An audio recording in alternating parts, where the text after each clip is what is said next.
윤 대통령의 탄핵 심판 종결 앞두고 있습니다만 국민의힘 지도부는 여전히 대통령과의 관계 정리를 하지 못하고 있는 상황입니다. 권성동 원내대표는 어제 기자간담회에서 탄핵 심판 결과에 대한 당의 공식 입장이 정해지지 않았다고 밝혔습니다. 대통령 탄핵 심판 막바지인데 인용이든 기각이든 어떤 결과가 나오든간에 받아들이실 겁니까? 그 부분에 대해서는 아직 우리 당의 공식 입장은 정해지지 않았는데 절차의 공정성이 지금 확보가 안 돼 있는 상태이기 때문에 그 점에 대해서는 계속해서 지적해 나가도록 하겠습니다. 윤 대통령 탄핵을 인용을 하면 그래도 당에서는 윤 대통령을 지키고 함께 가겠다는 것인지 아니면 같이 가겠다는 차기 대선까지도 포기를 하겠다는 것인지 예단을 갖고 질문하는 것에 대해서 거기에 대해서는 답변을 하지 않도록 하겠습니다. 인용을 하든 기각을 하든 결정이 난 후에 당의 공식 입장을 밝히도록 하겠습니다. 네, 박수현 의원님, 일단 현재 탄핵 심판 결과에 대한 수용 여부, 거기에 대한 국민의힘의 공식 입장은 정해지지 않았다. 언뜻 듣기에는 헌재가 만약 윤석열 대통령의 파면 결정을 내린다면 받아들이지 않을 수도 있다. 이런 얘기로 들을 수 있는 것 아닙니까? 지금 정확하게 방송용어는 아니겠습니다만 양다리 걸치기 하고 있는 거죠. 지금 인용을 하든 기각을 하든 이 과정을 다 해놓고 그다음에 절차의 공정성이 확보되지 않았기 때문에 이 문제는 결과적으로 이제 앵커께서 지적하신 대로 예를 들어서 기각이 되면 승복하지 않겠다라고 하는 지금까지 이제 빌드업을 해온 과정을 이제 막판으로 가겠다 이런 뜻이죠. 매우 적절하지 않습니다. 지금 어떤 경우가 됐든 억울해도 법원의 판단, 사법의 판단에 대해서는 일단 수용한다가 원칙 아니겠습니까? 네. 그것이 민주주의를 지키는 길이죠. 그런데 여당의 원내대표가 저렇게 앞장서서 저런 식의 말을 하는 것은 결과적으로 지금 광장에 모이는 극렬 지지자들, 강성 지지층의 그런 결집을 계속 호소하는 그런 어떤 지지층 메시지다 이렇게 봐야 되지 않겠습니까?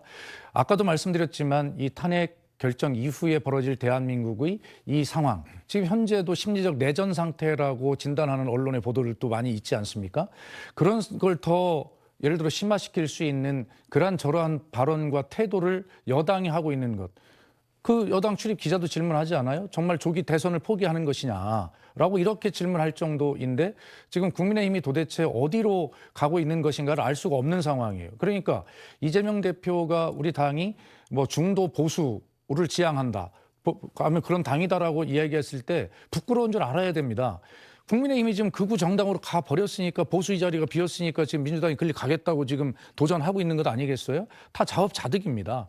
그렇기 때문에 하루빨리 더 이상 돌아올 수 없는 다리를 건너지 말고 빨리 제 자리로 돌아올 수 있도록 이성을 찾아야 하는데 지도부마저 저런 것을 볼 때 우리 김근식 교수님의 고민이 진짜 깊어지겠다 이런 생각이 듭니다. 네, 자 김근식 교수님, 헌재 결정이 만약에 탄핵 인용으로 나서 윤석열 대통령이 파면이 된다면 국민의힘에서 실제로 이 헌재의 결정을 부정하고 인정하지 못하겠다 이런 분위기가 있습니까?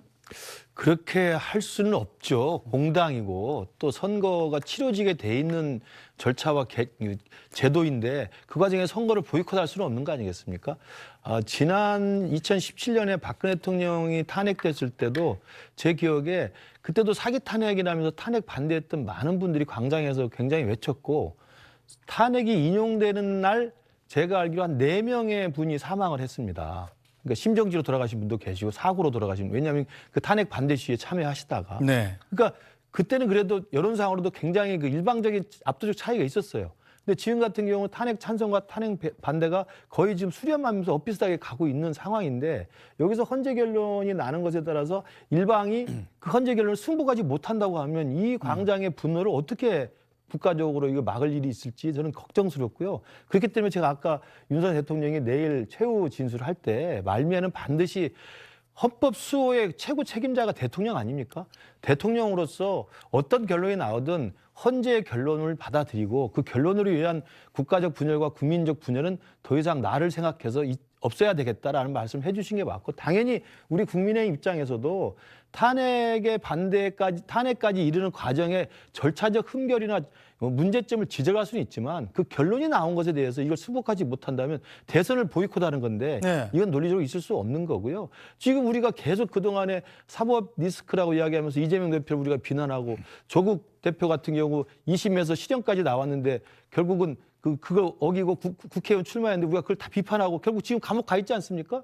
그리고 또 김경수 지사 드루킹 사건으로 역사의 법정 이야기했지만 감옥에 가고 다 실형 사유가 나왔어요. 한명수 총리도 마찬가지고요. 그러니까 정치적 억울함을 설명하는 정치적 메시지하고 그럼에도 불구하고 법치주의라고 하는 민주주의 시스템의 제도를 인정하는 거하고는 다른 거거든요. 저는 그러면서 우리 당은 정말 헌재의 결론에 겸손하게 수용을 하고 더 이상 국가가 분열되는 걸 막고 그리고 빨리 신속하게 저는 그래서 비비대위가 나와야 된다고 생각해요. 지금 두 권성동, 권영세 체제로는 사실은 탄핵이 인용될 경우에 대선 치르기는 굉장히 얼굴이 좀 부끄러울 수밖에 없어요. 비대위의 비대위. 그렇습니다. 그래서 지금 비비대위로 네. 태세 전환해서 정말 조기 대선에 국민들에게 표를 호소할 수 있는 새로운 지도부가 등장해야 된다고 개인적으로 생각합니다. 네, 어쨌든 뭐 지도부의 이런 입장과는 달리 개별 주자들의 움직임은 대단히 활발하지 않습니까? 그렇죠. 지난주 토요일에 자, 안철수 의원이 어제 이 사실상 대선 도전을 공식화했고요. 홍준표 대구시장은 지난주 수요일에 이 자리에 나오셔가지고 나는 항상 내일 대선이 치러지더라도 나갈 것이다 이렇게 공식화했단 말입니다. 자, 이 개별 주자들의 움직임은 어떻게 평가하십니까? 그러니까 사실 물밑에서는 사실은 각 대선 후보들은 발빠르게 움직이고 있고요. 공식적으로만 지금 우리 당 지도부하고 현역 의원들이나 중진들이 앞장서서 지금 탄핵 반대를 하고 광장에 쏠려 있기 때문에 지금 공개적으로 말을 못하고 있는 건데요. 사실상은 캠프를 꾸리고 캠프를 준비해서 움직이고 있는 건 뭐 당연한 사실이라고 생각합니다. 문제는 이게 탄핵이 인용돼서 조기 대선을 갈 경우 60일이라는 짧은 시간에 승부를 벌이는 겁니다. 그중에 한 3주, 4주 정도 가까이는 경선하느라고 정신이 없고요. 네. 경선에서 선출된 후보로 공식 선거운동하고 나면 끝나는 겁니다. 그런 짧은 시간에 정말 대통령 선출이라고 하는 중요한 대한민국의 미래를 좌우할 수 있는 중요한 선거를 치르는데 이게 지금 어제까지 계속 계엄령이 뭐가 잘못됐느냐. 우리 대통령은 우리가 끝까지 지켜야 된다. 탄핵을 반대한다. 헌법재판소의 결정을 믿지 못하겠다. 이렇게 이야기하시다가 바로 그 다음날 이게 탄핵됐으니까 이제 탄핵을 받아들이고 선거를 준비해야 되는데 그 얼굴을 그대로 가지고 말씀하기에는 국민들한테 좀 명구스러울 수밖에 없다는 거죠. 네. 그런 의미에서 저는 정상적이라면 탄핵을 반대했던 입장을 당론으로 지켜왔던 지도부이기 때문에 그럼에도 불구하고 탄핵이 인용됐으면 수용하고 그 책임을 지고 저는 사퇴하는 게 맞다고 생각을 합니다. 네, 자 최선호 선수 그런데 만약에 조기 대선이 이루어진다면 결국은 중도층의 마음을 누가 가져가느냐가 승패를 가르지 않겠습니까? 네. 자 그런데 최근에 여론조사 추이를 보면 국민의힘에 대한 이 중도층의 지지도가 예전 같지 않은 것 같아요. 이제 주초에는 리얼미터 조사가 나오고 네. 금요일에는 이제 갤럽 조사가 나오지 않습니까? 그래서 그 두 조사에서 말씀하신 대로 중도층의 정당 지지도 이걸 지금 제작진에서 뽑아봤는데요. 네. 지금 보고 계신 거는 이제 금요일 주 후반에 나오는 갤럽 조사의 중도층 정당 지지도입니다. 근데 지금 보면은 약간 좁혀졌다가 벌어졌다가 네. 좁혀졌다 벌어졌다 하고 있는데 가장 최근 조사가 맨 오른쪽에 나오는 조사가 지난 금요일 조사인데 한 20%포인트 차로 좀 많이 벌어졌어요. 근데 이게 뭐랄까요, 이제 이재명 대표는 우리도 중도 보수다 이런 얘기를 하면서 어떻게 보면 오른쪽으로 가고 있는 국민의힘에서 생긴 공간을 이제 치고 들어오는 그러면서 조금 다시 벌어지고 있다 이런 평가가 나오는 것이고요.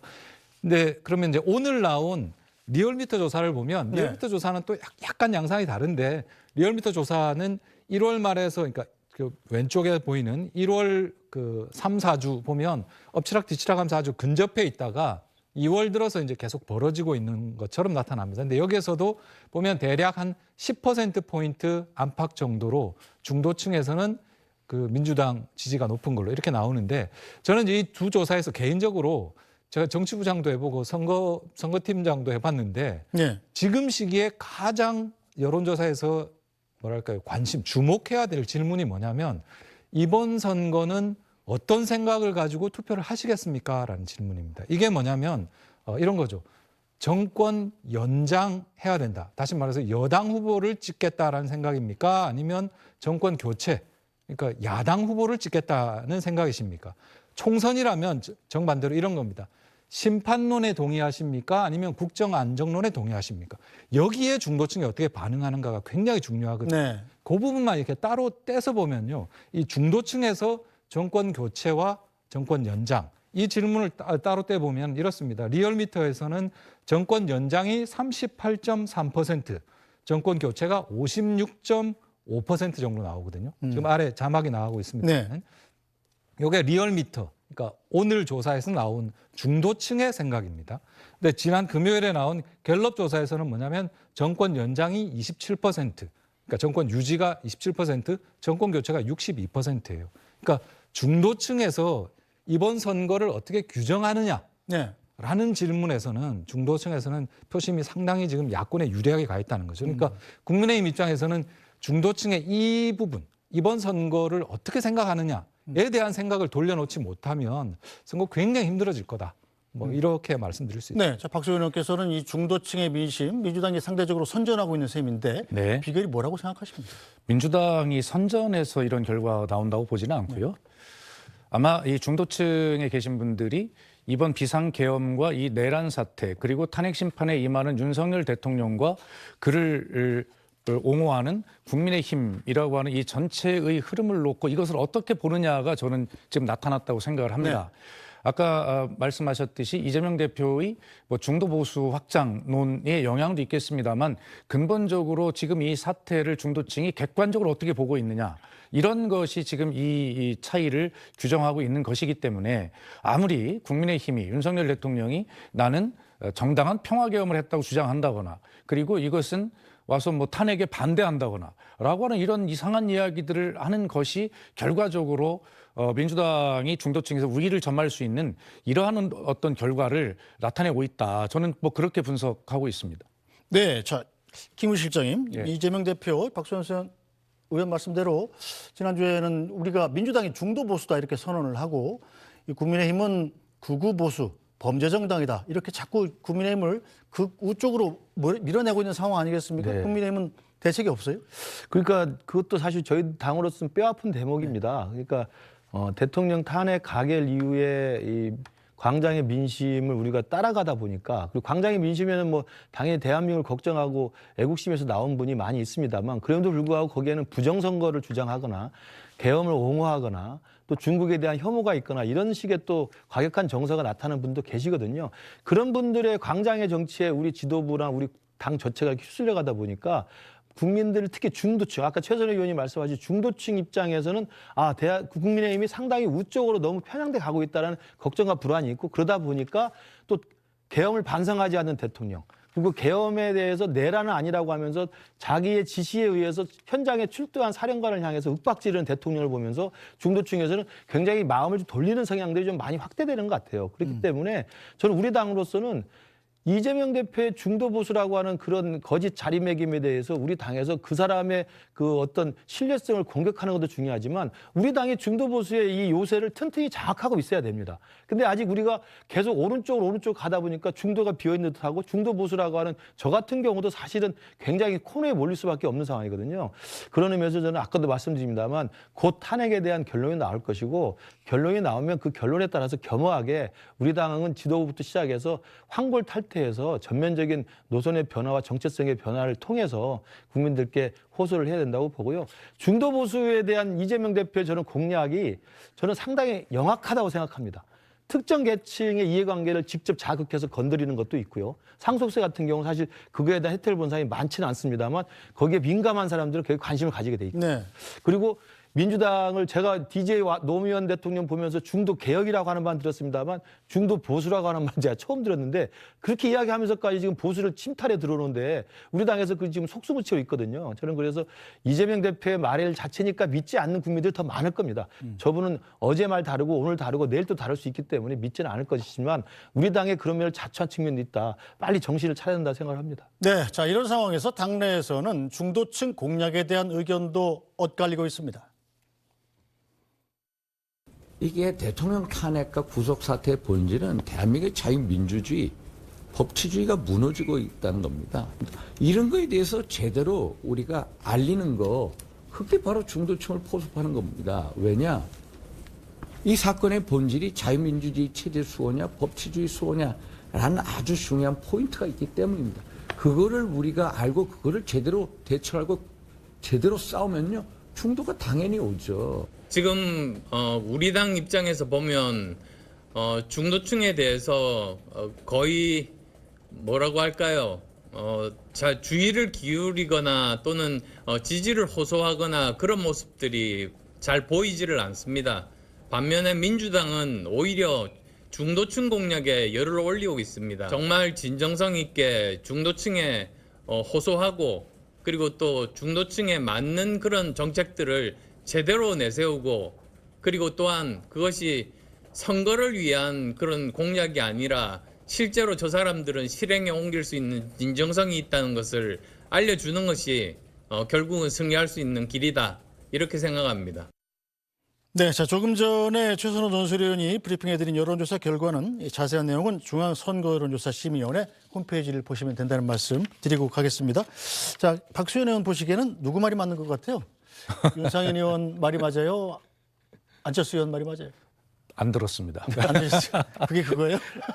아니 그런데 우선 그 이재명 대표의 말을 믿을 수가 없다. 그리고 특정 계층을 겨냥한 그런 어떤 맞춤형 발언이다. 이렇게 김문식 교수 말씀하셨는데 아니 뭐 그렇지 않을 이유가 뭐가 있습니까? 당연히 그렇게 하는 것이죠. 네. 예, 그리고 지금 그 민주당의 전략이라기보다는 아니 국민의힘이 이 보수라고 하는 성을 버리고 몇 명 남겨놓고 지금 다 딴 데 가 있는데 빈성이거든요.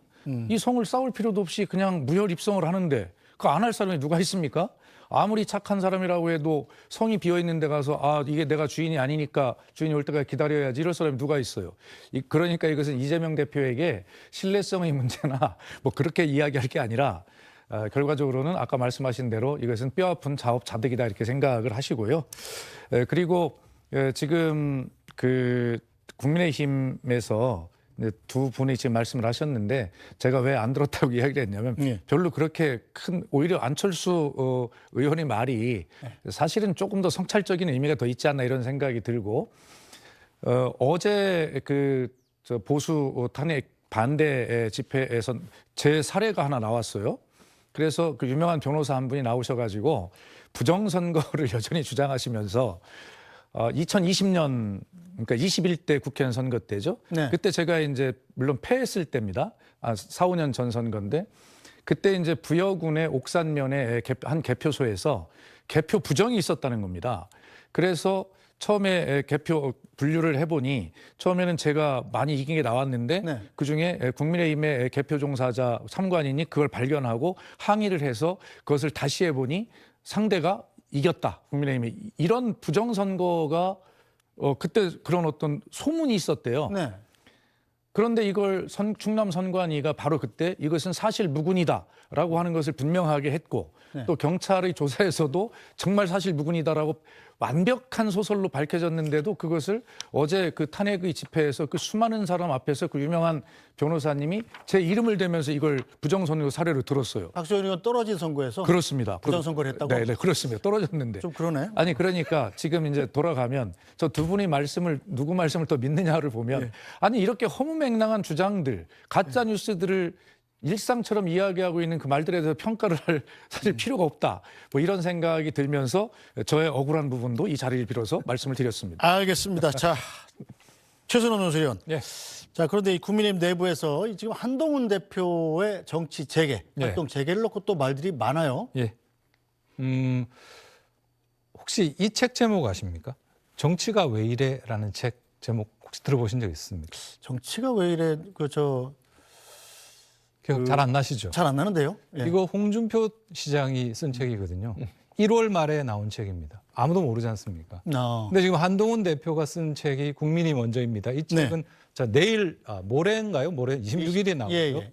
근데 지금 뭐 예약 판매가 뭐 1위라 그러고 사람들이 계속 지금 기사를 쓰고 있잖아요. 이미 베스트셀러라고 그래요. 그렇습니다. 나오기도 전에. 그러니까 이 부분에 있어서 지금 여당 후보들 내에서 한동훈 전 대표가 어떻게 보면 유일하게 팬덤을 가지고 있는 정치인이다라는 부분은 좀 명확한 것 같아요. 이걸 보면서. 그래서 그걸 기반으로 해서 대중적인 힘을 기반으로 해서 이제 한동훈 대표가 정치적인 복권, 정치적으로 재기라 그럴까요? 복귀. 이걸 지금 노리고 있는 건데 과연 국민의힘 내에서 영역이 있을지 없을지보다 영역을 만들어낼 수 있을지 없을지의 문제인 것 같고요. 그러니까 지금 국민의힘이 오른쪽으로 좀 가면서 맨 오른쪽에 김문수, 홍준표, 오세훈, 한동훈 뭐 이렇게 지금 이름들이 거론되고 있는데 오른쪽에서부터 왼쪽으로 그렇습니다. 나열하신 오른쪽에서 거죠? 왼쪽이라기보다는 가운데 정도겠죠. 근데 여기서 과연 지금 이제 김문수 후보, 김문수 장관에게 거의 절대적으로 지지하고 있는 강성 보수가 네.